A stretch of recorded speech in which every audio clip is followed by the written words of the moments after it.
Hey there, Sharon Horne, 1,583 of What You Up To Now. Financial power, born with a silver spoon in your mouth, was our idiom for Supersize Your Business. Today, on this segment, I share what I'm thinking about, what's going on in businesses, the businesses I'm running, or the businesses that I'm working with, etc. And just thoughts about offline and online business. How do we grow and supersize and build our businesses? Because supersizing your business, growing businesses is my favorite thing, one of my favorite things. And learning and personal development and growth and what things mean is my thing too, because it allows us, when we question ourselves and ask ourselves, what does something mean to us? Because it doesn't matter what it means to other people. It matters what it means to us, unless we're interacting with those other people, and then it might or might not matter, but it's worth giving a little bit of conscious thought and consideration to. So I share in this segment as I transition from brick and mortar corporate world of business to the online world of business, and then back and forth, some of the lessons that I'm learning, some of the just thoughts I'm having, and what's going on. What am I doing? What's working? What's not working? The good, the bad, the ugly, the stuff that's worked, the stuff that hasn't worked. Because I would say I have tried just about anything you can imagine, offline and online, and some of it's worked for me, some of it hasn't. Some stuff that works super duper well and makes people multimillionaires, I've tried and worked at and tried to get to work for me, but didn't work for me. And usually it's because of some limiting belief that I have. The belief that it doesn't feel right to me. It feels kind of yucky or sleazy. I find that with a lot of tips, tricks, strategies, hacks, shortcuts, cheats. I never liked the idea of cheat codes for my kids in video games. So I don't like the idea of cheat codes. Now, I think you can crack a code of how things work and how people do business and how people think. And that's not a cheat or a hack. That's just understanding human behavior better. But some of the strategies that online marketers use and people to sell other people stuff, I'm not ever going to do them because they feel skanky and sleazy to me. And I'm never wanting to be skanky or sleazy. So, what are we working on today? Today, our idiom, our expression was born with a silver spoon in your mouth. And this is an idiom and expression that was translated into English by a French gentleman, Anthony Mateau or something, in 1719. So it's been around for hundreds of years. And it turns out that only 1% of the American population, not sure for other countries, was actually born super duper wealthy. This idiom, this expression applies to wealth, the 1% top earners, top money makers, top wealthy in the United States, in the country, in the world. Forbes 500, Forbes 100, the Forbes billionaire list, things like that are lists of those people. And many of them have inherited their wealth, right? Others, however, not everyone on that list has been born with a silver spoon in their mouth. Not everyone. Yep, there's a whole lot of them that have. On the billionaire list, for example, but there's others that have earned it, right? Think Elon Musk, think, and I'm not sharing these people because I like or dislike them. I'm just saying, Elon Musk was not born with a silver spoon in his mouth. Donald Trump, on the other hand, he was born to a billionaire dad, so maybe he's considered born with a silver spoon in his mouth, which is why the vast majority of the people cannot relate to him, right? He automatically thinks differently than 99% of the other people on the planet because he was raised with a different set of beliefs and thoughts and experiences than 99% of the population. Other people have gotten themselves into, I think of all of the entrepreneurs and things that have built billion-dollar businesses and have gotten themselves into the 1% that weren't born in wealthy, weren't born with a silver spoon in their mouth. And those are the ones that are the inspirational stories for the rest of us, right? For the 99% of us that were not born with that silver spoon. So we talked about that in Supersize Your Business. And what does that have to do with supersizing your business? Well, it has to do with they think differently. We need to think differently. Now, chances are, if you've already started your own business, you already think differently than 95% of the population already. So the trick is to remember to switch your thinking when you're talking to the people that you're serving into what they're thinking, but think like the 1% or about money and wealth and creation and possibility, then so that we can create what it is. All right, I'm convoluting that, but I think you get what I'm talking about.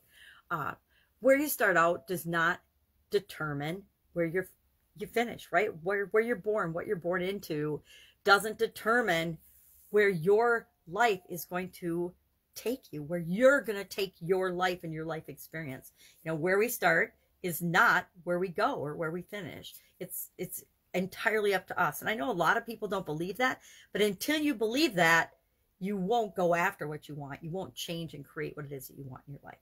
And the other thing that that Born with a Silver Spoon in Your Mouth reminds me of is that we can make excuses or we can make progress. We can list reasons why we have or haven't done something or why something's not working out for us.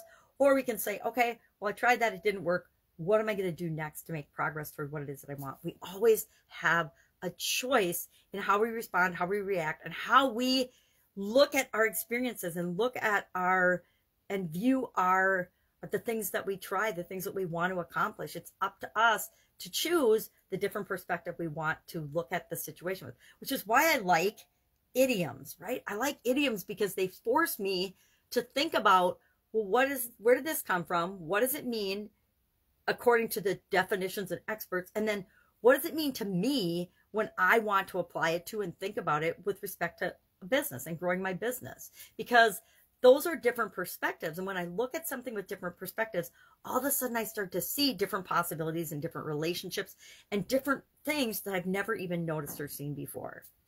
Our lesson today for our annual challenge, the BU 365-day challenge, where we're doing one thing every day that improves us, is about financial power. Now, there's lots of ways to think about financial power, but I kind of think about my financial power is to me tied a little bit to my definition of financial success. So I shared a bunch of different items and lists about how do you increase your financial power? How do you move more toward what you want? Because most of us want to be more financially powerful, right? And our question, our action item today is, are you already at the financial power level or the financial position that you want, right? And I'm like, heck no, not yet.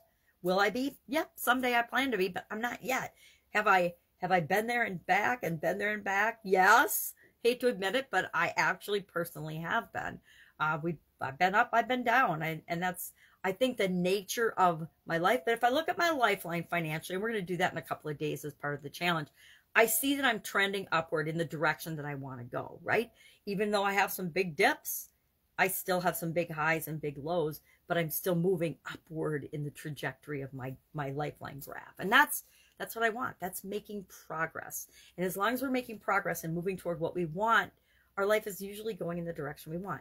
Does it mean every day we feel like we're making progress in every area and aspect of our life? No. Newsflash. We all have good days and bad days, up days and down days, days where we make great progress and other days where we go back a few steps. But that's life. And that's all part of the fun and the experience, because the steps back are where we get to learn the lessons and learn what works and doesn't work for us, because we want to always be doing more of what works for us and makes us feel good and less of what doesn't work for us and makes us feel bad and makes us go backwards, right? But if we think we're going to have this straight line trajectory to everything we want as soon as we're born, even people born with a silver spoon in their mouth don't get that, right? All right. Projects, lots of them. Anyway, if I can help you with anything business related or probably personal development related or annual challenge related, please ask. Don't be stuck. I have a friend who was sharing a vulnerability story about how the other day, I think it was on LinkedIn, she has always felt different. And I am like, it reminded me, and I actually had a discussion with one of my coaching clients about this, is that, guess what? Every single one of us we're connected, but we're also an island. We always feel like, and it's true, we are the person experiencing all of our experiences. But a lot of times it feels so, and it is personal, but it feels just personal and like we're the only one going through it. And no matter what you're going through, and I mean no matter what you're going through, other people, usually millions of other people, have had a similar experience or the exact same. Thousands of people, I guarantee, no matter what you're going through, thousands of people have had the exact same experience, but it will feel different to each of us, each of the 1,000 of us. And it's up to us to decide, and we have the choice how we're going to respond and what we're going to do with that experience, right?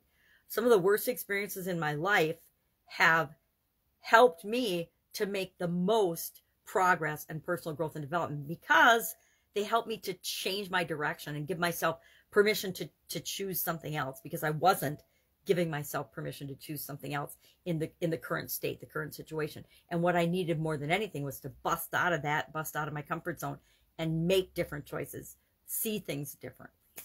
All right, I have pontificated enough today, and I've got tons to do. So if I can help you anyway, ask. Otherwise, I'll be with you tomorrow. Have a fantastic day.